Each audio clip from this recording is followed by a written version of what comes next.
Once upon a time, Pilu Duck wandered deep into the forest. He was tired, lost, and top of that, night was about to fall. He needed a safe place to spend the night when suddenly he saw a cave. Quietly, he entered the cave and found it empty. Seeing the cave empty, he felt happy and decided to sleep in a corner. He fell asleep before night fully set in, so he woke up early in the morning. As soon as he opened his eyes, he saw something that made his pants wet. He saw a lion sleeping inside the cave. Although Pilu Duck was very brave, a lion still is a lion, and there was no way Pilu could match him in strength. Pilu knew that if he tried to sneak away, the lion would surely catch him and eat him. Running away wasn't an option, but Pilu wasn't one to give up easily. He came up with a plan in his head and went straight to wake the lion up.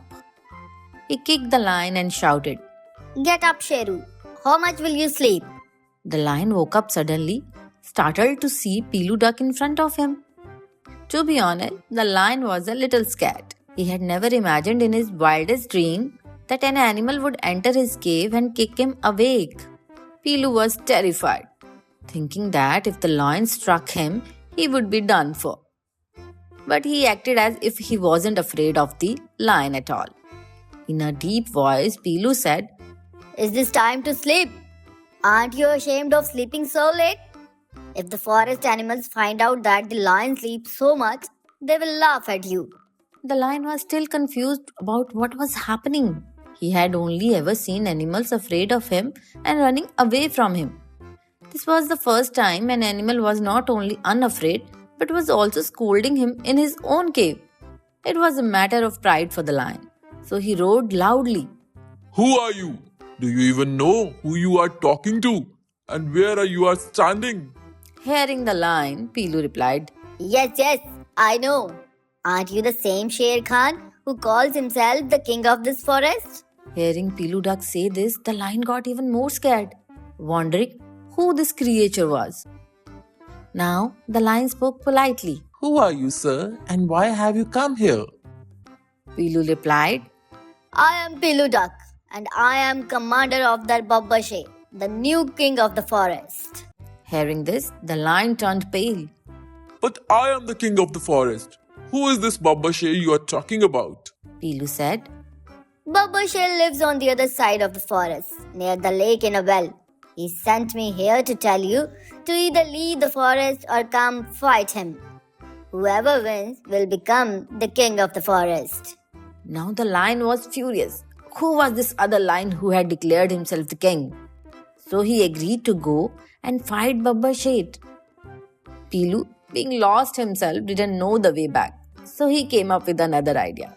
He jumped onto the lion's back and said, Let's go towards the lake. I am tired, so I will rest a bit.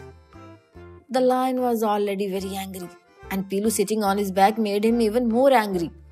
But he was also a little scared, so he said nothing. They reached the lake and Pilu got off the lion's back.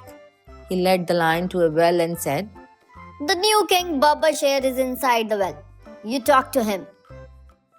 As soon as the lion looked into the well, he saw his reflection. There was no other lion in the well, but he mistook his own reflection for Babbashe. When he roared loudly, the reflection also roared back. The lion thought Babbashe was roaring at him, and in a fit of rage, he jumped into the well to fight. As soon as the lion jumped in, Pilu Duck ran back to his pond. Somehow, the lion managed to climb out of the well and realized that Pilu had tricked him. Furious, he went to the pond and started roaring loudly. But now Pilu was safe and the lion couldn't catch him. Pilu was happy and laughed loudly. Seeing Pilu laugh, the lion also started laughing and realizing how foolish he had been. He said, You are something else, little master. You have done an amazing job. I forgive you. From today, we are friends. With your brains and my strength, we can overcome any challenge together. Hearing this, Pilu came out laughing and started playing with the lion. From that day, the two became friends.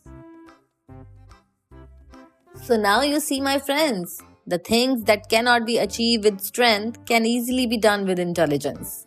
That's why you should study well, strengthen your mind along with your body, and become the king of the world. Bye bye.